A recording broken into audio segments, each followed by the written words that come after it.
지난 한 주간 제가 교회를 좀 비웠습니다. 대전에 있는 오메가 교회라고 제가 탐방을 좀 했습니다. 상당히 앞서가는 교회, 거기 가 보니까 모든 청년들이 안내를 쓰고 청년들이 모든 순서를 다 맡아서 하더라고요. 그래서 그 교회 9시 예배를 드리고 또 다른 교회를 탐방하기 위해서 이렇게 떠났는데, 그 교회를 들어가서 이제 일부 예배를 이렇게 함께 드립니다. 가니까 이제 청년들이 와서 오늘 교회 등록하시라고. 그래서 제가 너무 청년들이 이뻐가지고 등록을 하려고 하다가 안 했습니다. 이 교회 목사인데 어떻게 가서 등록을 하겠습니까? 근데 한편으로는 생각을 하는 거예요. 내가 목사처럼 안 보였나? 좀 제가 어디 가도 목사님 아닙니까? 라는 얘기를 많이 듣는데 그 교회 가서 보니까 목사라는 얘기를 안 해요. 생각해 봤어요. 우리 교회를 와야 나보고 목사님 그러는구나. 그래서 그랬습니다. 저 여행 와서 잠깐 들려서 예배 드리고 갑니다. 그리고 예배를 마치고 교회 구석구석을 한번 쭉 보았어요. 1층에는 키즈 카페가 너무너무 예쁘게 잘 져놓고 1층에 딱 지하 올라가고 1층에 가니까 목사님의 마인드가 뭐냐, 1층은 집의 거실과 같은 곳이다. 그래서 1층 큰 평수에 거실과 같이 꾸며놨어요. 그리고 2층은 예배실이고 또 3층은 소그룹실이고 4층은 축구장을 만들어놨어요. 그래서 이 젊은이들이 그 위에서 축구도 하고, 축구를 안 할 때는 모여서 캠핑도 하고, 그런 공간입니다. 정사각형의 공간에 그 모든 공간들을 마련했어요. 그래서 얼마나 속으로 배가 아프고 얼마나 부러운지요. 그래서 우리 교회를 이렇게 보면서도 우리 교회는 약간의 방향이 다릅니다. 그러나 우리 교회도 이렇게 좀 멋있는 모습들이, 아름다운 모습들이 좀 되었으면 좋겠다라는 생각을 하고, 다른 교회를 가서 또 그 교회에 가서 이렇게 볼 때도 역시 그 교회마다 어떤 특징과 그들이 함께 모여 교회에 머물 수 있는 공간들을 너무나 잘 만들어 놨더라고요. 그런데 그 모습 속에서 제가 감동받은 건, 공간도 물론 좋은 공간들이 있지만 그들이 곳곳에 서서 예수 이야기를 하는 거예요. 그들이 모여서 예수 이야기를 하고 차를 마시면서도 목사님의 설교 이야기를 합니다. 제가 지나가면서 들으면서 참 깊은 감동을 받았어요. 모이면 내 얘기를 하고, 모이면 뭐 가정 얘기를 하고 그러는데, 예배가 마치고 그 거실과 같은 공간에 앉아서 그 예수 이야기를 하는 거죠. 오늘 목사님의 설교에 대해서 이야기를 합니다. 근데 그것이 너무나 자연스럽게 얘기를 하는 거죠. 어떤 미션을 준 것도 아니고 어떤 목적을 준 것도 아닌데 그냥 모여서 다른 얘기를 하지 않아요. 제가 참 깊은 감동을 받고 돌아왔어요. 그들에게 예수의 이야기는 과연 무엇일까? 여러분, 너무나 기쁜 일이 생기면 여러분 어떻게 하세요? 어린이는 집에 들어오자마자 엄마 하면서 이야기를 시작하죠. 청소년들은 친구들에게 메시지를 보내요. 청년들은 인증샷을 찍어서 SNS에 올리죠. 부모님은 자녀들에게 기쁜 일이 있었다고 얘기를 합니다. 할아버지 할머니는 만나는 사람마다 사진을 보면서 이 손주가 태어났다고 손주 자랑을 하기 시작하죠.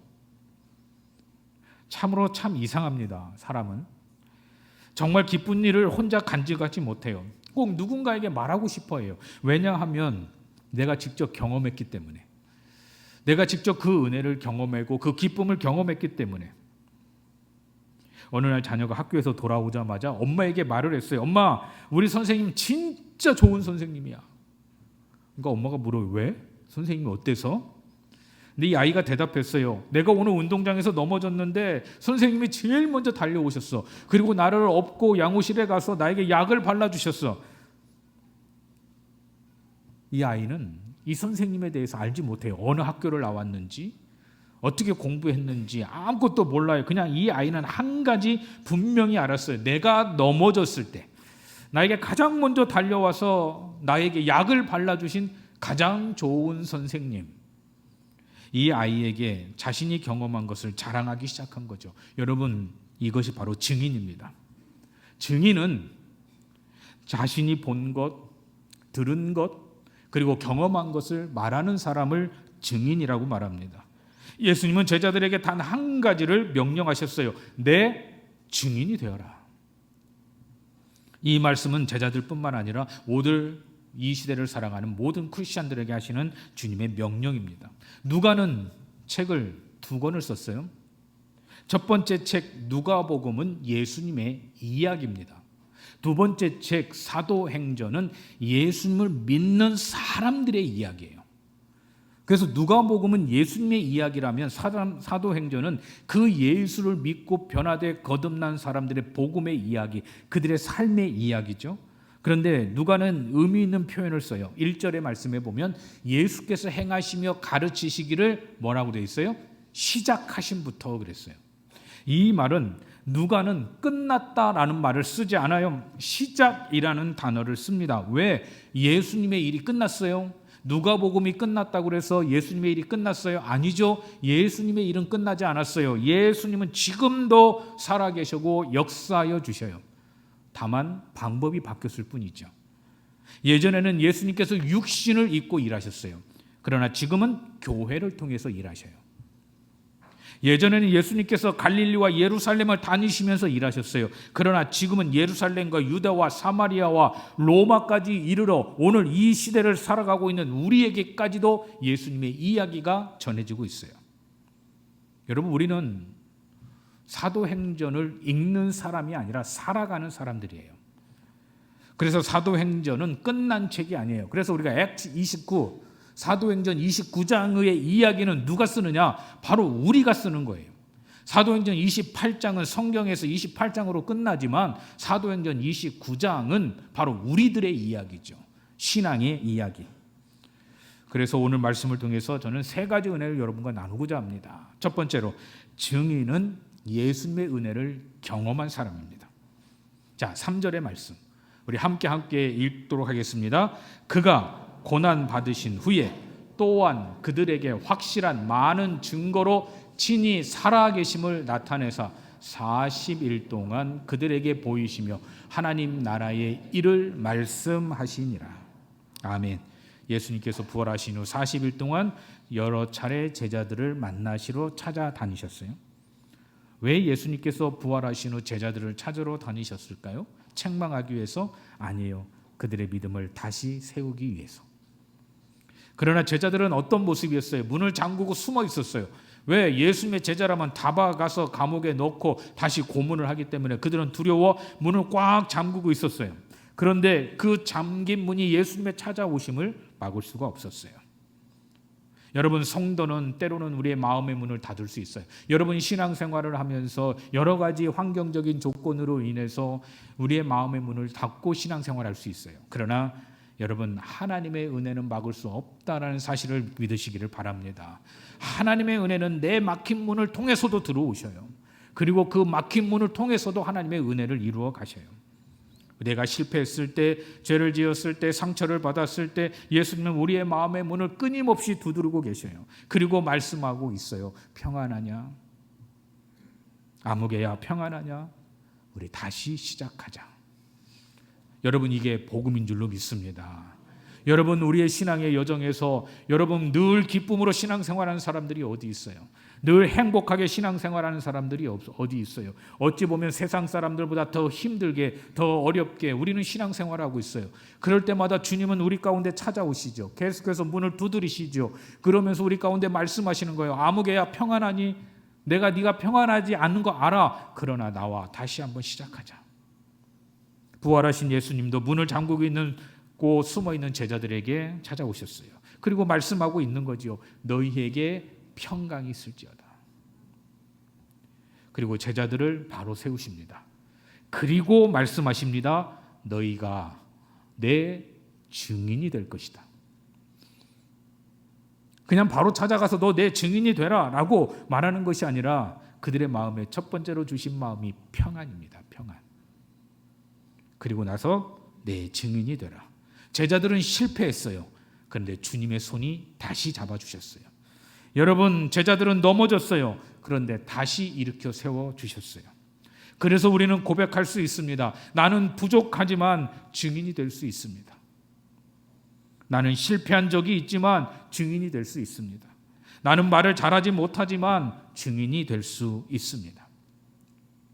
왜냐하면 증인의 자격은 나의 완벽함이 아닙니다. 나를 찾아오신 주님의 은혜에서 나오기 때문에 그렇습니다. 신앙생활을 잘하는 사람이 누구냐? 딴 게 아니에요.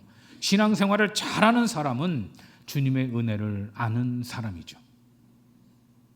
제자들은 그들이 사도행전의 삶을 살 수 있었던 비결은 다른 게 아니었어요. 주님의 은혜를 알았기 때문에. 나를 사랑하시는, 그럼에도 불구하고 나를 사랑하시는 주님의 은혜를 알았기 때문에 그들이 제자의 삶을 살게 된 거죠. 그리고 제자들은 주님을 만났어요. 그리고 나서 제자들이 한 행동은 하나였어요. 부활하신 예수님을 만난 후에 그들의 삶이 어떻게 변화되었는가? 증인은 예수님에 대해서 아는 사람이 아닙니다. 예수님을 경험한 사람이에요. 베드로가 문을 열고 자기를 잡으러 오는, 자기들이 숨어 있는 곳을 노출시키죠. 그리고 나서 문을 열고 그 예루살렘에 모인 수많은 사람들을 향해서 베드로가 뭐라고 말합니까? 주님은 부활하셨습니다. 이 말을 하는 거예요. 여러분, 부활의 주님을 만난 베드로, 부활의 주님을 경험한 베드로, 이 베드로가 선포한 것은 바로 부활하신 주님이었어요. 우리는 예수님에 대해 많이 안다고 해서 충분하지 않아요. 여러분의 신앙과 삶에서 주님의 은혜를 경험하시기를 바랍니다.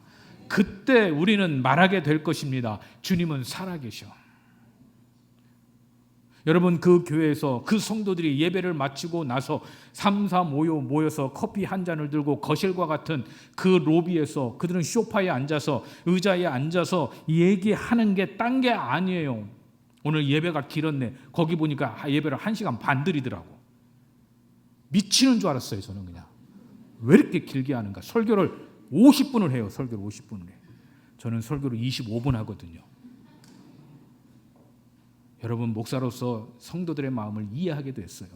설교를 길게 하면 성도들이 몸을 움직이는 이유를 알게 됐어요. 왜 저렇게 움직일까 그랬더니 설교가 기니까 나도 모르게 몸이 움직이더라고. 그래서 시계를 한 30번은 봤어요. 톡. 아직도 안 끝났네. 아직도 안 끝나. 근데 1시간 반을 드리고 나와서도 그들은 은혜의 이야기를 하더라고요. 그래서 제가 오늘 11시 반까지 설교를 한번 하려고 그래요. 그러면 여러분이 이 예배를 마치고 나가서 무슨 얘기를 할까? 아이고, 우리 목사님 휴가 갔다 오더만 정신이 나갔어. 어디 가서 은혜 받고 와가지고 도대체 설교를 저렇게 길게 하는 거야. 여러분, 우리의 삶 속에서 우리에게 정말 필요한 건 다른 게 아니에요. 살아계심을 경험하는 거. 그들이 예배 중에 살아계신 주님을 경험하는 거예요. 그러니까 그 입에서 살아계신 주님을 말하기 시작한 거죠. 한 교회 평생 새벽 기도를 드리던 권사님이 계셨어요. 젊은 성도가 권사님에게 물어요. 권사님, 어떻게 그렇게 한결같이 이 새벽을 깨우십니까? 저희 교회도요, 진짜 새벽을 한 번도 안 빠지시는 분들이 있어요. 와, 정말 대단해요. 정말 제가 은혜를 받아요. 어떻게 저렇게 주실 수 있을까? 그래서 한 번 빠지면 걱정이 돼서 제가 전화를 드려요. 어디 가셨냐고. 그러니까 그 정도예요. 그런데 이 질문을 받을 때 그 권사님이 말을 했대요. 내가 주님을 잘 붙드는 것이 아니라 주님이 나를 놓지 않았기 때문에 내가 이 자리를 지킬 수 있었습니다. 여러분, 이것이 증인의 고백이 아닐까요? 증인은 내 신앙을 자랑하는 게 아닙니다. 예수님의 은혜를 자랑하는 사람입니다. 내가 새벽을 한 번도 안 빠졌어가 아니라 주님이 나를 붙들어 주셨기 때문에 이 자리를 뺏기지 않은 것입니다. 여러분, 이것이 증인의 고백이 아닐까요? 부모 세대는 자녀 세대에게 바로 이 이야기를 들려주어야 됩니다. 하나님께서 우리 가정을 이렇게 지켜주셨어. 내가 기도했을 때 하나님이 응답해 주셨어. 내가 넘어졌을 때 예수님께서 다시 일으켜 주셨어. 여러분, 이것이 믿음의 유산이 아닐까요?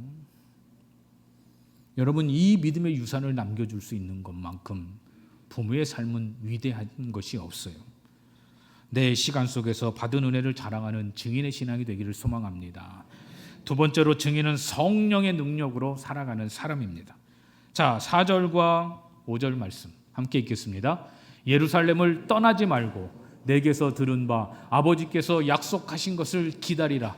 요한은 물로 세례를 베풀었으나 너희는 몇 날이 못하여 성령으로 세례를 받으리라. 아멘. 예수님을 만났어요. 자, 예수님께서 제자들에게 뭐라고 말하냐면 너희는 세상으로 빨리 나가, 이렇게 말씀하셨을까? 아니에요. 예수님의 한마디는 이겁니다. 기다려라. 그 이유는 뭘까? 제자들의 힘으로 세상에서 사명을 감당할 수 없기 때문에 그렇습니다. 제자들에게는 열정도 있었어요. 예수님을 사랑하는 마음, 부활하신 예수님을 만난 경험도 제자들에겐 다 있었어요. 그러나 그것만으로는, 그가 예수님을 만나 부활하신 예수님을 사실을 알았다는 것만으로도 그들은 세상에 나가서 그 핍박과 그 반대와 그 간격 속에서 복음을 전할 수 없다는 사실을 예수님은 너무나 잘 알고 있었어요.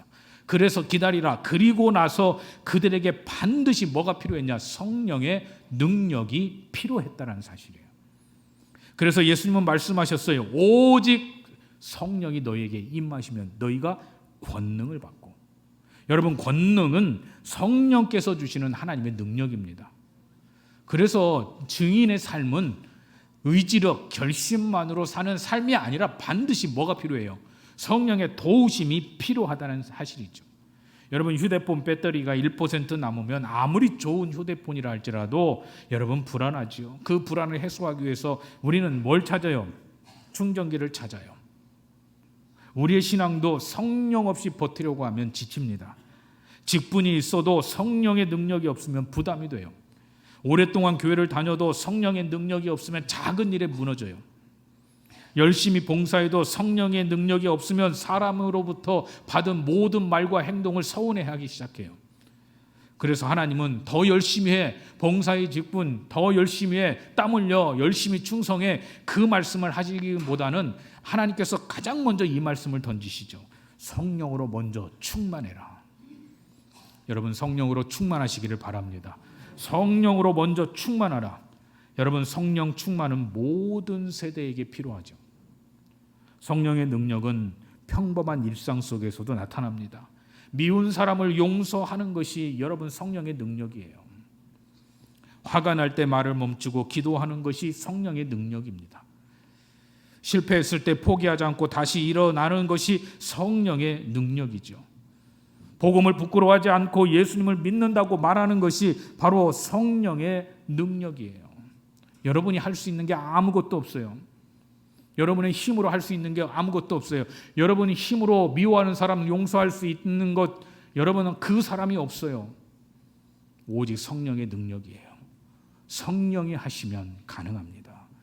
문을 닫고 두려워 떠는 제자들에게 성령이 임할 때 그들은 그 문을 다 열어제치고 목숨을 걸고 그들은 예수의 부활을 증언했어요. 그래서 우리는 늘 기도해야 됩니다. 성령님, 내 생각과 내 말을 다스려 주옵소서. 성령님, 내가 만나는 사람들에게 예수님을 보여주게 하옵소서. 성령님, 우리 교회에 복음의 증인으로 세워 주옵소서. 그래서 여러분이 하루를 시작할 때 그렇게 기도하십시오. 성령님, 오늘 나의 혀와 나의 삶과 그리고 나의 발걸음을 주관하여 주옵소서. 여러분, 성령 충만한 사람은 말합니다. 내가 한 것이 아닙니다. 하나님께서 하셨습니다. 여러분, 성령의 능력은 나를 통해 예수님이 보이게 하는 능력입니다. 여러분의 삶을 통해 예수님이 보이기를 주님의 이름으로 축복합니다. 세 번째로는 증인은 지금 있는 자리에서 예수님을 보여주는 사람이에요. 지금 있는 자리에서. 자, 8절에 예루살렘과 온 유대와 사마리아와 땅끝까지 이르러 내 증인이 되리라. 여러분, 복음은 예루살렘에서 시작하여 예루살렘을 둘러싸고 있는 유대와 그 유대를 넘어 사마리아와 그 사마리아 이스라엘 땅을 뛰어넘어 땅끝까지 이르러 복음의 증인이 되라라고 말씀하고 있어요. 그래서 복음의 시작은 어디죠? 예루살렘이에요. 예루살렘은 어디죠? 여러분이 지금 서 있는 자리입니다. 증인의 삶은 먼 곳에서만 시작되는 것이 아니라 내가 지금 서 있는 그 자리에서 복음의 역사는 시작된다는 사실입니다. 자, 여러분, 우리의 예루살렘은 어딜까? 가정입니다. 여러분, 가장 먼저 예수님을 보여주어야 할 곳은 가정입니다. 그래서 부모가 자녀에게 보여줄 수 있는 가장 강력한 전도는 예수님의 모습을 보여주는 거예요. 우리 자녀들이 교회를 나오지 않아요. 그들에게 무엇을 보여줘야 될까? 예수님을 보여주는 거예요. 예수님의 삶을 보여주는 거죠. 우리의 유대는 학교와 직장과 일터입니다. 어린이는 학교에서 증인이에요. 친구를 괴롭히지 않는 것이 바로 증인이에요. 청소년은 공부보다 먼저 정직으로 자기의 삶을 증명해야 돼요. 청년은 세상 속에서 믿음을 숨기지 않는 것이 증인이에요. 부모는 자녀에게 화를 낸 뒤 자녀에게 미안하다고 말할 수 있는 그 삶의 모습, 그것이 바로 증인의 모습이죠.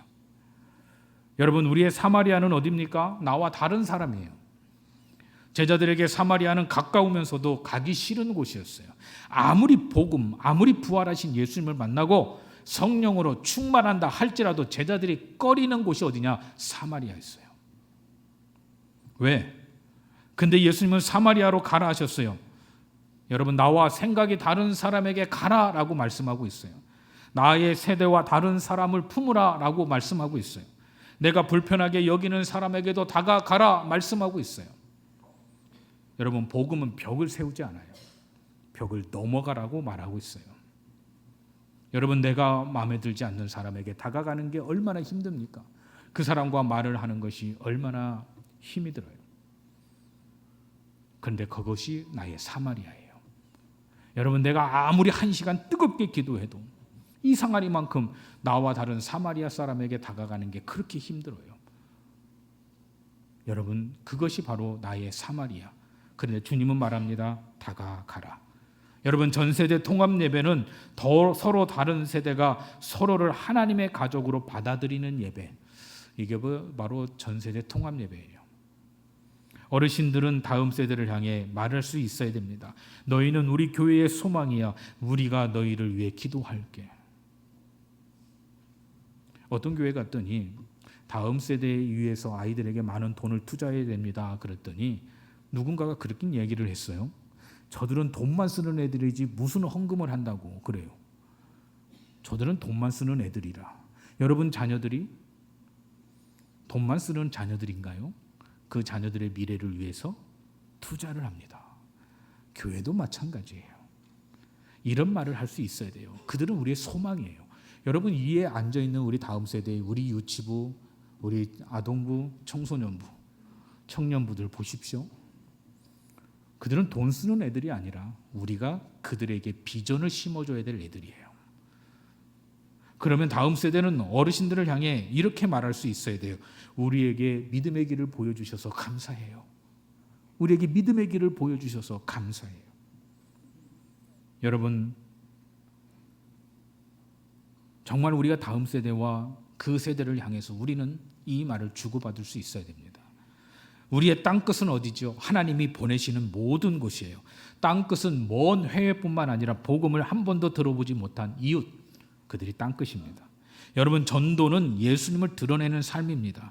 기회가 주어질 때 우리는 이렇게 말할 수 있어야 돼요. 제가 어떻게 살아가는 이유는, 바로 이렇게 살아가는 이유는 예수님 때문이죠. 제가 힘들 때 저를 붙들어 주신 분이 예수님이지요. 근데 예수님께서도 당신을 사랑합니다. 여러분, 증인은 삶으로 보여주고 입술로 말하는 사람이에요. 그래서 증인은 하늘만 바라보지 않고 오직 사명으로 살아가는 사람. 여러분, 9에서 11절의 말씀을 보세요. 예수님이 승천하시는 장면, 우리 성경에 유일하게 등장하는 말씀. 예수님이 제자들 볼 때 흰옷 입은 두 사람이 제자들을 향해서 그 예수님이 사라지는 것을 쳐다보고 있을 때 흰옷 입은 두 사람이 말을 해요. 갈릴리 사람들아, 어찌하여 서서 하늘을 쳐다보느냐? 왜 하늘만 쳐다보느냐? 하늘만 쳐다보지 말고 예수님은 지금 올라가시면 반드시 다시 온다. 우리는 다시 오실 예수님을 기다려야 됩니다. 천국은 뭐예요? 천국을 바라보는 사람은 오늘도 책임 있게 살아가야 될 사람이에요. 다시 오실 주님을 믿는 사람은 오늘 맡겨진 일을 충성스럽게 감당할 수 있는 사람이에요. 그래서 천국의 소망은 아무것도 안 하는 게 아니에요. 내가 죽을 날짜가 다가왔다 해서 아무것도 안 하는 것이 아니라 마지막 그 입술을 통해서도 천국의 복음을 전할 수 있는 것. 그것이 바로 사명이에요. 마지막 순간에도 하나님의 영광을 위해서 하나님의 살아계심을 전할 수 있고 갈 수 있는 자가 바로 믿음의 사람이죠. 바로 하나님의 살아계심을 보여줄 수 있는 사람이죠. 한 교회가 예배당 한쪽에 빈 의자를 하나 두었어요. 성도들이 물었어요. 저 자리는 왜 항상 비워둡니까? 목사님이 말씀합니다. 저 의자는 아직 예수님을 만나지 못한 사람의 자리입니다. 그때부터 성도들이 그 빈 의자를 보면서 기도하기 시작해요. 어떤 사람은 믿지 않는 남편이 그 자리에 앉게 해주세요 라고 기도하기 시작해요. 어떤 사람은 내 자녀가 저 의자에 앉기를, 어떤 학생은 내 친구가, 어떤 어르신은 오랫동안 교회를 찾아오지 못한, 교회를 떠난 자녀를 위해서 그 자녀가 저 자리에 앉을 수 있도록 기도하기 시작해요. 온 성도들이 그 빈자리를 보면서 매주일 예배 때마다 자신이 소망하는 사람이 그 자리에 앉기를 위해 기도했어요. 시간이 지나면서 놀라운 일이 벌어져요. 그 의자가 채워지기 시작해요. 기도했던 사람들이 채워지기 시작해요. 여러분, 증인의 삶은 수많은 사람을 한꺼번에 변화시킨 거대한 일에서만 시작되는 게 아닙니다. 내 마음의 품은 한 사람에게 다가가는 데서 증인의 삶은 시작돼요. 그 한 사람이 바로 이 예배의 자리에 앉게 해달라고 기도하는 것에서부터 하나님의 역사는 시작된다는 사실입니다. 전 질문합니다. 오늘 여러분의 마음속에 한 사람의 이름을 떠올려 보십시오. 내가 예수님의 사랑을 보여줄 사람이 과연 누구일까? 내가 예배의 자리로 초대해야 할 사람은 누구일까? 내가 기도해야 될 사람은 누구일까? 증인은 완벽한 사람이 아니라 예수님의 은혜를 경험하고 성령의 능력을 받아 지금 있는 자리에서 예수님을 보여줄 수 있는 사람, 바로 그 사람이 증인입니다. 저는 말씀을 정리합니다. 여러분은 이제 예배를 마치고 여러분은 각자의 삶의 자리로 돌아갈 겁니다. 어린이는 학교로, 청년은 직장으로, 부모는 가정으로, 어르신은 삶의 자리로. 그러나 한 가지는 같습니다. 우리는 모두 예수님의 증인으로 돌아가시기를 바랍니다. 예수님의 증인으로 여러분의 삶의 자리를 빛내시기를 바랍니다. 예수님은 살아 계시구나. 여러분 이 말씀을 전할 때 여러분을 통한 여러분의 주위에 사도행전은 끝나지 않을 것입니다. 여러분의 삶을 통해 사도행전의 삶이 시작되고 있음을 경험하는 한 주간이 되기를 주님의 이름으로 축원합니다. 기도하겠습니다. 거룩하신 아버지 하나님, 오늘도 성령의 능력을 힘입어 우리의 가정과 교회와 세상 속에서 예수님의 증인으로 살아갈 수 있도록 인도하여 주시옵소서. 우리의 말 한마디를 통해, 우리의 미소를 통해, 우리의 용서를 통해, 우리의 기도를 통해, 우리의 삶을 통해 내 주위에 많은 사람들이 저 사람의 입술과 삶은 예수님이 살아 계신구나, 그것을 볼 수 있는 우리의 모습이 속히 회복되게 하여 주옵소서. 감사를 드리며 예수 그리스도의 이름으로 기도합니다. 아멘.